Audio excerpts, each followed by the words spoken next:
Què hi ha l'Assemblea Euroregional de la Joanesa? L'Assemblea Euroregional de la Joventut és una assemblea composta per joves entre 16 i 30 anys de diferents regions dels Illes Balears, Catalunya I d'Occitània. funciona com un òrgan consultiu de l'Euroregió Pirineus-Mediterrània. Tot tracta temàtiques tan diverses com la cultura, les llengües, l'economia i la sostenibilitat i els afers socials. A més, al estar composta per una trentena de joves de diferents regions, l'AEJ també és un espai d'intercanvi de costums i aprenentatge. La primera trobada de l'assemblea va tenir lloc el passat 9 a 10 de febrer. A Tolosa i Equador, Occitània. És tot un èxit. A més de formar els seus membres, també els va permetre conèixer la realitat d'Occitània. Vols participar? Ara has l'oportunitat.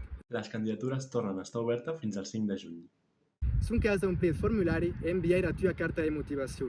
Trobaràs tota la informació a les bases de l'enllaç de la descripció. T'hi demoram. T'hi esperem.